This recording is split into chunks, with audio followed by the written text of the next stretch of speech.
Good evening student. আমি আজকে আমার ইউটিউব চ্যানেলে তোমাদের কাছে এসেছি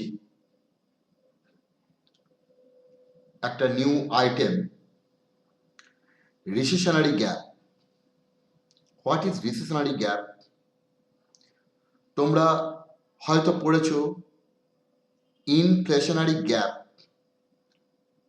যেটা কেইন্সের বক্তব্য যে এগ্রিগেট ডিমান্ড যদি এগ্রিগেট সাপ্লাই থেকে বেশি হয় তাহলে এক্সেস ডিমান্ড দামের ওপর চাপ তৈরি করে এবং তার ফলে দাম ঊর্ধ্বমুখী হয়, এবং এই গ্যাপটা যতক্ষণ থাকবে ততক্ষণ দাম ঊর্ধ্বমুখী থাকবে। তাই এই গ্যাপটার নাম তিনি দিয়েছিলেন ইনফ্লেশনারি গ্যাপ। ঠিক তার উল্টো আমরা যদি দেখি, যদি ডিমান্ড ফল করে যায়, অর্থাৎ যতটা আমাদের পোটেন্সিয়াল আউটপুট, ফুল এমপ্লয়মেন্ট আউটপুট, তাহলে আমাদের দেখা যাবে যে ডিমান্ড কমে যাওয়ার ফলে আমরা কিন্তু উৎপাদন করব, অ্যাকচুয়াল বা রিয়েল আউটপুট হবে below the full employment level. অর্থাৎ ফুল এমপ্লয়মেন্ট লেভেল অফ আউটপুটের নিচে আমাদের উৎপাদন হবে অ্যাকচুয়ালি, এবং সেখানে এটা হওয়ার কারণ ডিমান্ড কমে যাওয়া, এবং তার ফলে আমরা উৎপাদন কমাবো, অর্থাৎ গ্রোথ কমবে, আনএমপ্লয়মেন্ট বাড়বে, দাম স্তর কমবে, এবং আমরা রিসেশনারি গ্যাপ এবং সেই সঙ্গে ডিফ্লেশনারি গ্যাপ তৈরি হয়ে যায়। তাহলে আজকে আমরা আলোচনা করে নিই what is recessionary gap. A recessionary gap or contractionary gap is a macroeconomic term used when a country's real gross domestic product is lower than its GDP at full employment. তাহলে পরিষ্কার আমরা যেটা বললাম, real gross domestic product is lower than it's GDP at full employment. তাহলে যে রিসেশনারি gap, এই যে recession, এই যে জায়গাটা এটা কেমন, কিভাবে আমরা জিনিসটাকে দেখতে পারি, আমরা একটু ডায়াগ্রামের মধ্যে দিয়ে ব্যাপারটাকে বোঝার চেষ্টা করি। আমরা যেটা দেখতে পাই যে ধরা যাক এই যে আমরা একটা ভার্টিক্যাল লাইন আমরা ড্র করছি এবং আমরা একটা হরাইজন্টাল লাইন একটা ড্র করলাম।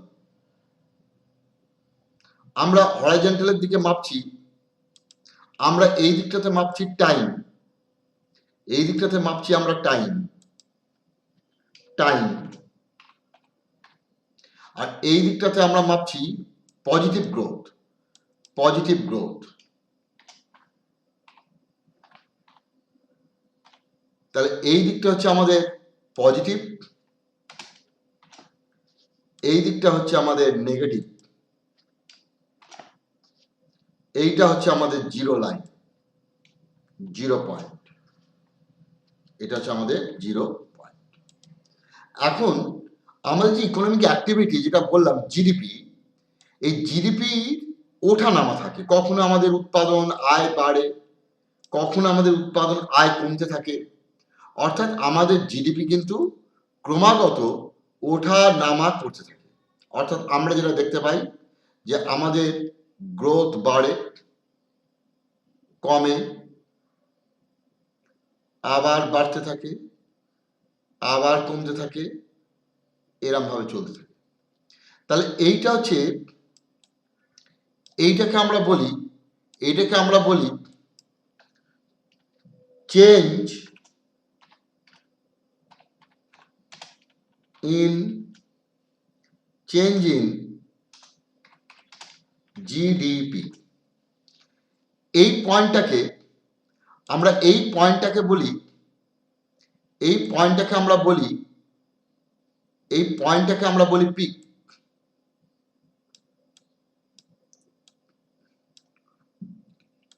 এই যে তলার দিকে আমরা নামছি, এটাকে বলা হয় কন্ট্রাকশন অর রিসেশন। আমাদের এই একটা পয়েন্ট ফ্লোর, এটাকে বলা হয় ট্রাফ।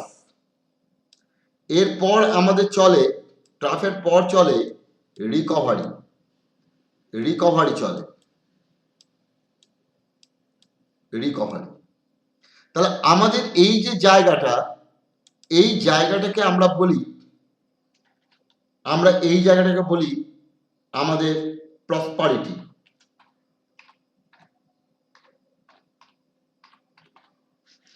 এই জায়গাটা আমরা বলি ডিপ্রেশন।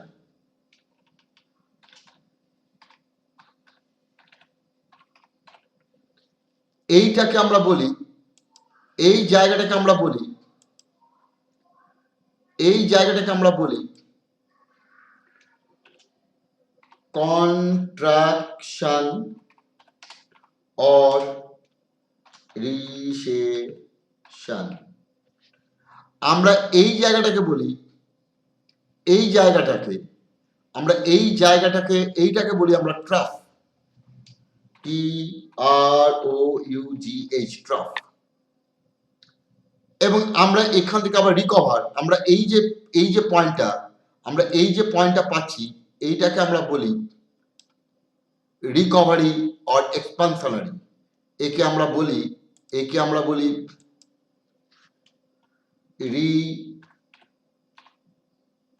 Recovery or expansion. তাহলে এই যে জায়গাটা আছে জিডিপি গ্রোথ, এইভাবে চেঞ্জ জিডিপি হচ্ছে। এইটাকে আমরা বলছি কি, এইটাকে আমরা বলছি পিক। পিক। তাহলে peak, contraction, recession, depression, trough, recovery আর এক্সপানশন। তাহলে আমরা শুরু করছি, যদি এখান থেকে বলি 1 2 3 4 5, এই 5টা ফেজের মধ্যে দিয়ে আমাদের জিডিপি চেঞ্জ হতে থাকে। পিক থেকে সে নামতে থাকে, নামতে নামতে ডিপ্রেশন, ডিপ্রেশন যদি একবারে এক্সট্রিম নিম্ন পয়েন্ট, একদম তার নিচে আর নামবে না, এরপর সেই যে পয়েন্টের পর এটা আবার বাড়তে থাকে, সেই একদম সর্বনিম্ন পয়েন্টটাকে আমরা ট্রাফ বলি। ট্রাফের পর, ট্রাফ হচ্ছে সেই পয়েন্ট যার পর থেকে আমার জিডিপি আবার উঠতে থাকবে উপর দিকে। আর পিক হচ্ছে সেই পয়েন্ট যে পয়েন্টের পর থেকে আমার জিডিপি কমতে থাকবে। তাহলে এই জায়গা থেকে আমরা দেখতে পারি জিনিসটা চলে। তাহলে এই যে রিসেশন, আমরা যেটা বলছি কন্ট্রাকশন আর রিসেশন, এইটাকে আমরা আউটপুটের জায়গা থেকে কিভাবে দেখাতে পারি। তাহলে আমরা যদি আউটপুটের জায়গা থেকে এটাকে দেখাতে থাকি, তাহলে কিভাবে আমরা দেখাবো? আমরা এটাকে এইভাবে দেখাতে পারি, আমরা এইটাকে এইভাবে দেখাতে পারি। ধরা যাক আমরা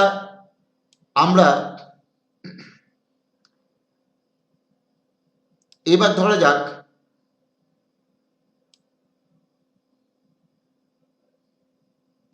আমরা এই দিকে, অর্থাৎ ভার্টিক্যাল অ্যাক্সিসের দিকে আমরা মাপবো এগ্রিগেট ডিমান্ড, আর হরাইজন্টাল অ্যাক্সিসের দিকে মাপবো আমরা aggregate supply.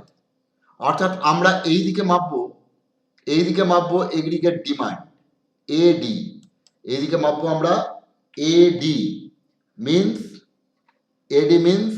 Aggregate demand,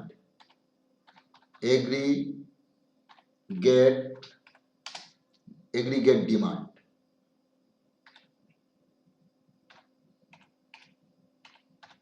aggregate demand, এইটাকে আমরা কি বলবো? এই জায়গাটাকে আমরা বলছি এগ্রিগেট ডিমান্ড। ক্লিয়ার? এটাকে আমরা বলছি এগ্রিগেট ডিমান্ড। তাহলে এগ্রিগেট ডিমান্ড মানে এডি হচ্ছে এগ্রিগেট ডিমান্ড। তাহলে আমরা ভার্টিক্যাল অ্যাক্সিসে মাপছি এগ্রিগেট ডিমান্ড, এইখানে আমরা মাপবো aggregate supply,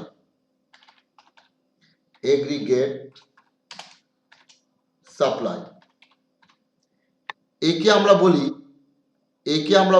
as, aggregate supply. একে আমরা বলি এগ্রিগেট সাপ্লাই বা এস। আমরা যেটা করলাম, আমরা একটা মূল বিন্দুগামী একটা লাইন টানছি, মূল বিন্দুগামী। এই লাইনটার বৈশিষ্ট্য হচ্ছে এই লাইনটার বৈশিষ্ট্য হচ্ছে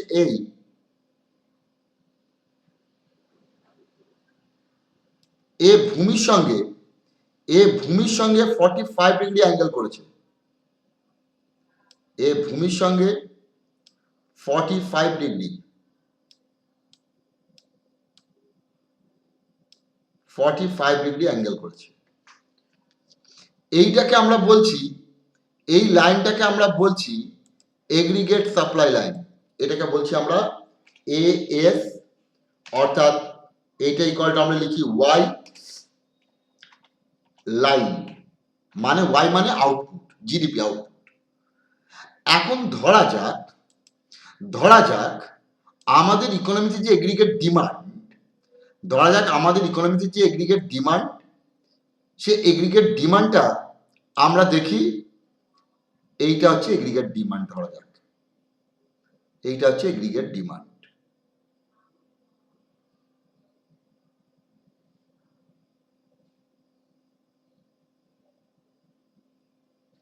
এগ্রিগেট ডিমান্ড। এখন ডিমান্ড ইকুয়াল টু সাপ্লাই, আমরা যদি দেখি ডিমান্ড ইকুয়াল টু সাপ্লাই, এখানে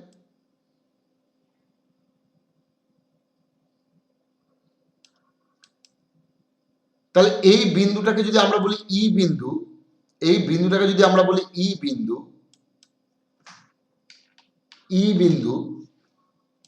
এইটাকে আমরা বলছি ও বিন্দু, এটাকে আমরা বলছি এম বিন্দু, এটাকে আমরা বলছি এম বিন্দু।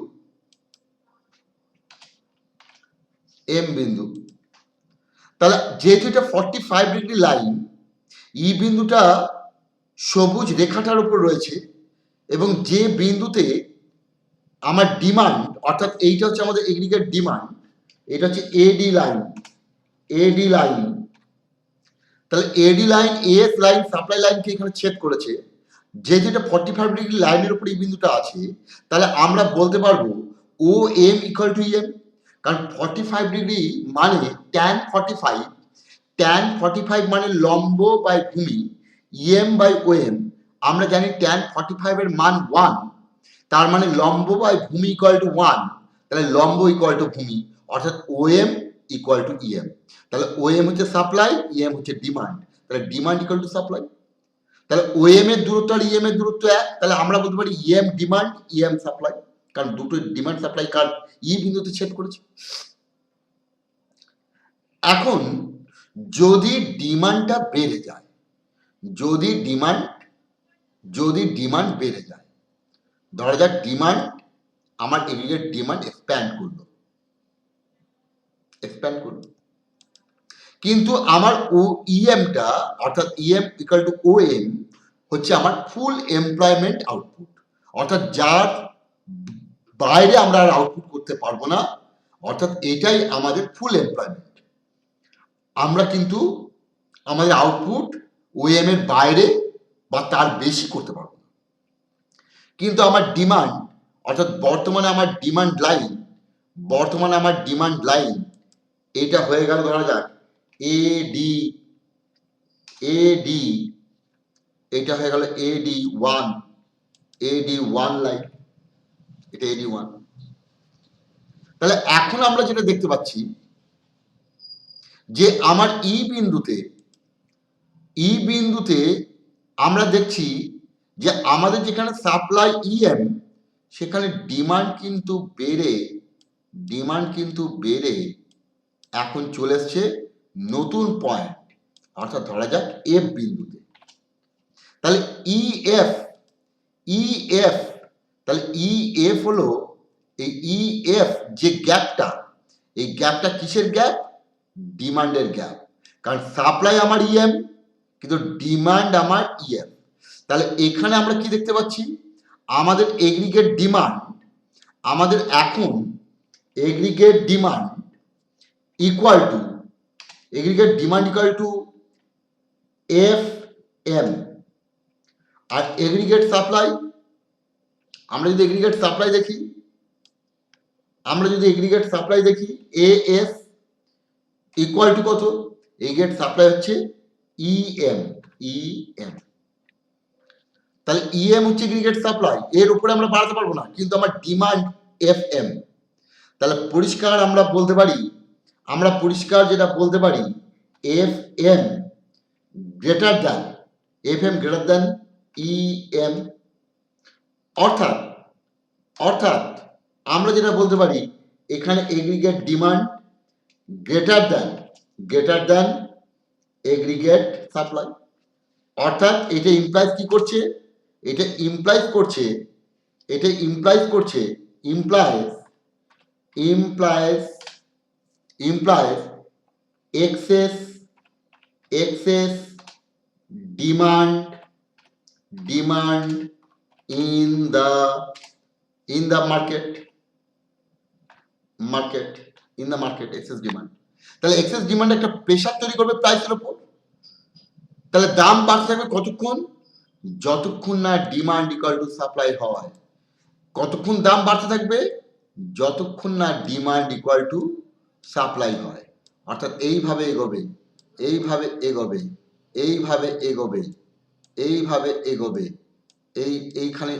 এইখানটা জয়েন হয়ে যাবে। তাহলে এই যে গ্যাপ, এই গ্যাপটাকে বলা হচ্ছে ইনফ্লেশনারি গ্যাপ। গ্যাপটাকে বলা হচ্ছে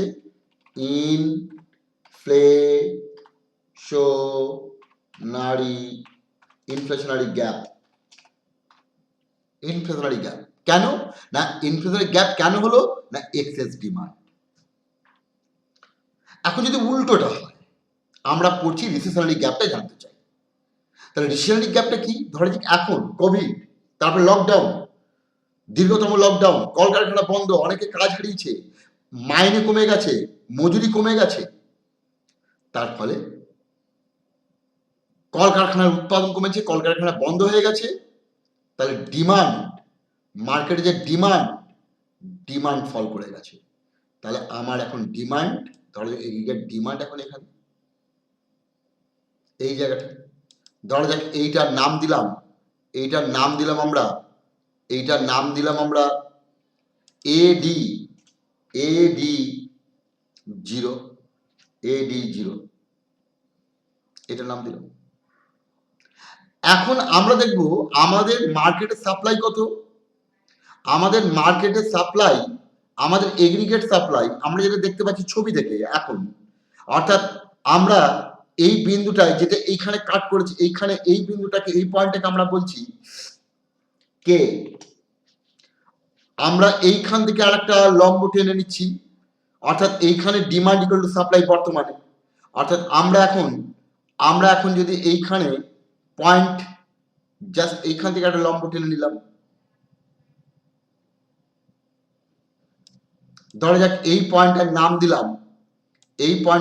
দিলাম এল, এর নাম দিলাম এল, এর নাম দিলাম ধরা যাক, এর নাম দিলাম সি।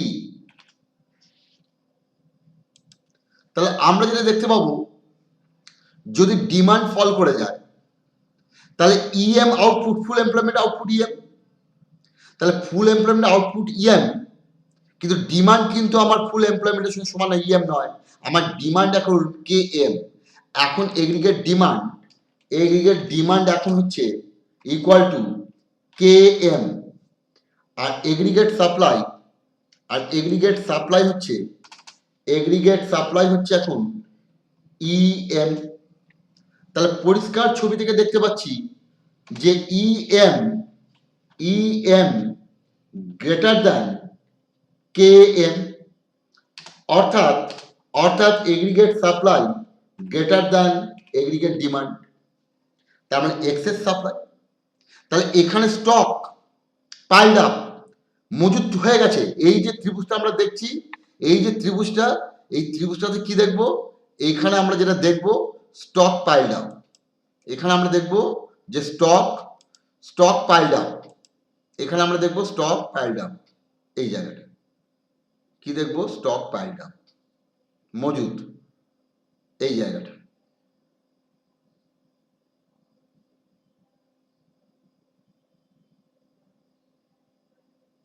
এটা স্টক পাইলড আপ, এখানে আমরা দেখতে পাচ্ছি।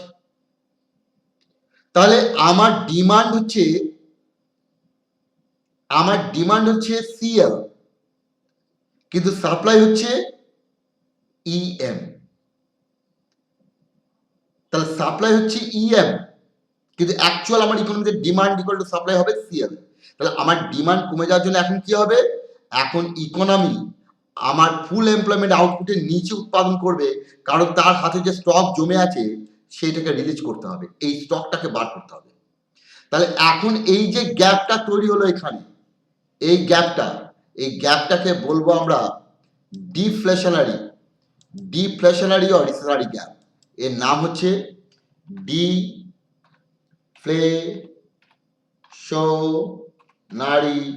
ডিফ্লেশনারি অর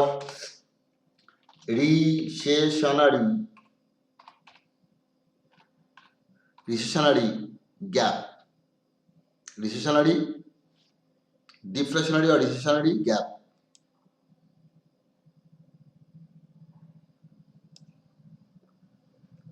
এই গ্যাপটা হচ্ছে ডিফ্লেশনারি অর রিসেশনারি গ্যাপ। তার মানে কি, আমার রিসেশনারি গ্যাপ মানে আমার ফুল এমপ্লয়মেন্ট আউটপুট আর অ্যাকচুয়াল আউটপুট যখন লেস দ্যান ফুল এমপ্লয়মেন্ট আউটপুট, তখন ইকোনমিতে রিসেশন। অর্থাৎ রিসেশনের কারণ হচ্ছে ডিমান্ড, এগ্রিগেট ডিমান্ড ফল করে যাওয়া। তার ফলে যে সমস্ত কলকারখানা দ্রব্য উৎপাদন হয়েছিল ডিমান্ড ধরে, আগের ডিমান্ড ধরে, কিন্তু ডিমান্ডটা ফল করে যাওয়াতে সেগুলো বিক্রি হয়নি, জমে গেছে। তাহলে এখন যদি সে আরো বাড়তি উৎপাদন করে সেখানে, তাহলে স্টক আরো জমে যাবে, বিক্রির সম্ভাবনা কম, তাই সে তখন আউটপুট কমাবে, তার ফলে কলকারখানা বন্ধ হবে, তার ফলে আনএমপ্লয়মেন্ট বাড়বে। তাহলে এইটা মন্দা অবস্থা তৈরি করবে। তাহলে এইটা হচ্ছে ডিফ্লেশনারি গ্যাপ, এটা হচ্ছে আমার ইনফ্লেশনারি গ্যাপ। এই ডিফ্লেশনারি গ্যাপকে টানানোর জন্য কি করা হয়, রিফ্লেশন। সরকার ফিসকাল মেজার নেয়, সরকার এক্সপেন্ডিচার বাড়ায়, দিয়ে ডিমান্ড বাড়ায়, সরকার ট্যাক্স কমায়, দিয়ে লোকের হাতে বেশি করে টাকা দেয়, যাতে লোকেরা বেশি করে মার্কেটে ডিমান্ড করে। তাহলে এখানে রিফ্লেশন করা হবে, রিফ্লেশন করে ডিফ্লেশনারি গ্যাপকে তাড়ানো হবে। আর যদি ইনফ্লেশনারি গ্যাপ হয় তাহলে কি করবে, সরকার তার এক্সপেন্ডিচার কমাবে, ট্যাক্স বসাবে, যাতে লোকের হাতে টাকা কম থাকে, সরকার কম খরচ করবে যাতে ডিমান্ড কম বাড়ে। তাহলে সেখানে কি করবে, কন্ট্রাকশন করবে, অর্থাৎ সেখান থেকে আমার ডিমান্ডকে কমিয়ে আনার কন্ট্রাকশনারি ফিসকাল মেজার নেওয়া হবে। ক্লিয়ার? আশা করা যায় তোমাদের জায়গাটা পরিষ্কার হয়েছে। যদি না হয়ে থাকে কমেন্ট বক্সে লিখে জানাবে, এবং এই ক্লাস যারা তোমরা করছো সাবস্ক্রাইব করবে, শেয়ার করবে, এবং কোনো প্রশ্ন থাকলে লিখে জানাবে। ওকে, থ্যাংক ইউ।